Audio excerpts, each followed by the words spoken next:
వస్తూ ఉన్నారు Christian community నుండి. సో వాళ్ళ కన్సర్న్స్ వినేది ఎవరు? ఇంకొక తప్పు నేను గమనిస్తుంది ఏంటంటే, రాజకీయ నాయకులుగా ఉన్నవాళ్ళు ఎంపీ హర్ష్ కుమార్ గారు కానీ, ఎక్స్-ఎంపీ హర్ష్ కుమార్ గారు, కేఏ పాల్ గారు కానీ, వాళ్ళు ఒకసారి it is a political career ఎత్తుకున్న తర్వాత వాళ్ళు ఒక వర్గం వైపు ఎట్లా నిలబడతారు? హర్ష్ కుమార్ గారు కానీ, కేఏ పాల్ గారు కానీ వాళ్ళు ప్రజలందరి కోసం నిలబడాలి, వాళ్ళు హిందూ కమ్యూనిటీ కూడా సపోర్ట్ చేసి మాట్లాడాల్సింది. వాళ్ళు ఇది హత్యే అని చెప్పి ఆధారం లేని ఒక దాన్ని వేరే కమ్యూనిటీ మీద వేస్తుంటే కూడా వాళ్ళు అడ్డు చెప్పలేకపోయినారు. సో నేను గమనించేదంటే, as a politician I think religion is separate from the state. మతానికి ప్రభుత్వానికి కనెక్షన్ ఉండకూడదు. సో ఐ థింక్ ఈ విషయంలో ఖచ్చితంగా కేఏ పాల్ గారు ఒకవేళ ఆయన కమ్యూనిటీ తరపున నిలబడి ఉంటే, హిందూ కమ్యూనిటీస్ తరపున ఆయన నిలబడి మాట్లాడలేదు కనీసం, ఆధారం లేకుండా ఇది హత్య అంటే. కేఏ పాల్, హర్ష్ కుమార్ రాజకీయ ఉద్దేశంతో రాజకీయ నాయకులైనప్పుడు వాళ్ళు రాజకీయ నాయకులుగానే అందరు పక్షంగా నిలబడాలి. సైంటిఫిక్ గా ఒక ఆధారం లేదు. నాకు ఒకటి చెప్పండి. ఇప్పుడు మీరు కొన్ని చూసి ఇది ప్రమాదమే అనుకున్నాను అని అన్నారు, కానీ ఈ రోజుకి కేఏ పాల్ ఇది ప్రమాదం కాదు, ఇన్ని ఉన్నాయంటున్నారు. అర్థం కాలేదా? లేకపోతే డెమోక్రటిక్ ప్రొవిజన్ లో మనకున్న ప్రొవిజన్ మొత్తం వాడుకోవాలా. సరే ఆయన సిబిఐ దాకా పోతా అన్నాడు, సరే పోమని చెప్పాలా మనం, because it is given by the constitution. కాబట్టి ఆయన సిబిఐ ఎంక్వైరీకి వెళ్తాడా లేకపోతే ఇంకొక చట్టానికి వెళ్తాడా, తీసుకొని వెళ్ళాలా, పోనివ్వాలా. కానీ రాజకీయ నాయకులుగా వాళ్ళు ఒక వర్గం వైపు ఎట్లా నిలబడగలుగుతారు?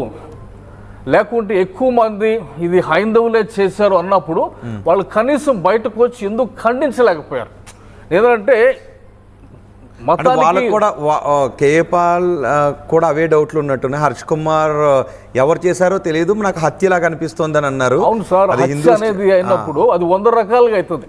నేను అనేది ఏమంటే, నేను శివశక్తులను కాపాడటానికి వచ్చానని కాదు నేను మాట్లాడుతుంది. ఐ డోంట్ నో దేమ్ యాక్చువల్గా. నేను అంటుందంటే వాళ్ళ కన్సర్న్స్ ఏంటో మనం వినాలా. ఈ వేల మంది రోడ్ల మీదకి వస్తున్నారు, వాళ్ళ కన్సర్న్స్ ఏందో మనం వినాలా. కనీసం విని ఒక ఆధారం లేని దాన్ని ఒకరి మీద వేసేస్తున్నప్పుడు రాజకీయ నాయకులు ఖండించాలా. ఓకే అంటే ఈ భావోద్వేగం రావడానికి కారణం ఏంటి? నిజంగా ఎవరైతే రాజకీయ ప్రయోజనాల కోసం ఆశించి దాన్ని ఇది హత్యగా చిత్రీకరించడానికి చేసిన ప్రయత్నంలో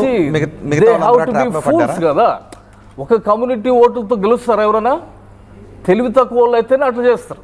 నేను అనేది ఏమంటే, వాళ్ళు గెలవాలంటే కమ్యూనిటీ అంతా ఉండి ఓట్లు వేస్తేనే గెలుస్తారు. అట్లాంటి టైంలో ఒక కమ్యూనిటీని నువ్వు లూరు చేయడం కోసం, వాళ్ళని దువ్వటం కోసం వాళ్ళ సైడ్ ఎట్లా నిలబడి మాట్లాడతాం?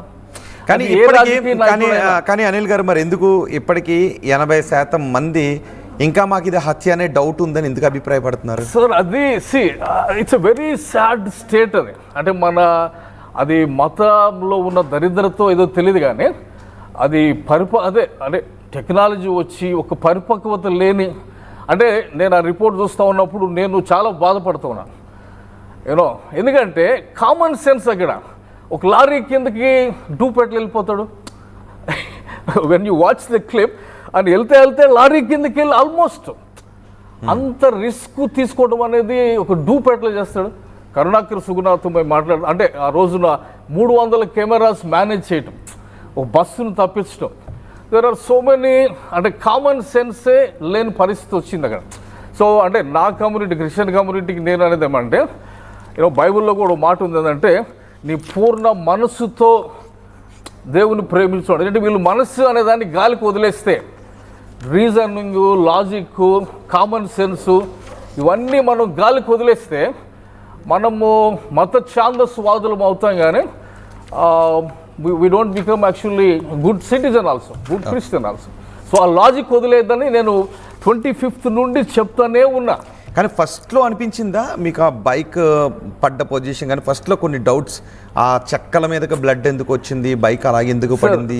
ఒక మాట, చెక్కల మీదకి బ్లడ్ వచ్చి అంటే నేను అంటుంది మా వాళ్ళు మాట్లాడినటువంటి ఏమంటారు రీజనింగ్ లేనటువంటిది, చెక్కల మీదకి బ్లడ్ వచ్చింది అన్నారు.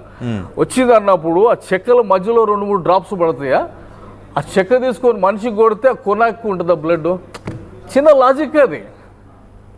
ఒక కట్టె తీసుకొని మనిషిని కొడితే ఆ కట్టె మధ్యలో 2-3 డ్రాప్స్ చిందినట్టు ఉంటుందా, లేకపోతే కట్టెకి కొనాకు ఉంటుందా?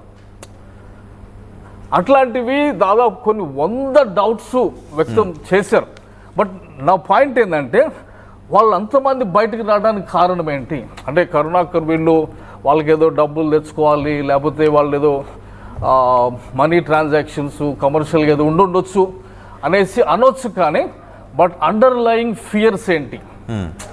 క్రైస్తవ సంఘాలు అంటే వాస్తవం తెలిసినప్పటికీ ఏదో ఒక ఫియర్ ఉండి వాస్తవాన్ని అంగీకరించకుండా చర్చెస్ మీద దాడులు ఎక్కువ అవటం బట్టి. ఓకే దాన్ని ఆ పాయింట్ తీసుకుందాం. అంటే వేరే దాడులు జరుగుతున్నాయి కాబట్టి this may be the ultimate reality మీద నిలబడితే భవిష్యత్తులో దాడులు జరగకుండా ఉండొచ్చు అని ఒక మనకి అవకాశం వచ్చింది. సో ఈసారి మనం గలం గట్టిగా వినిపించాలి ప్రభుత్వాల దగ్గర నుండి. మనము ప్రభుత్వం దిగి వచ్చే వరకు మనం బయట, ఎందుకంటే మన పైన దాడులు జరుగుతున్నాయి. సో ఆ విషయంలో కూడా అది మనం మాట్లాడాలి. ఓకే, దాని గురించి మాట్లాడదాం. ఒకసారి మనం లీవ్ గారు మీ దగ్గరికి వస్తాను అండ్ కళ్యాణ్ దగ్గరికి వెళ్తాను. ఒక్కసారి మీద కళ్యాణ్ దగ్గరికి. కళ్యాణ్ గారు ఎలా చూస్తున్నారు? ఇప్పుడు వచ్చిన రిపోర్ట్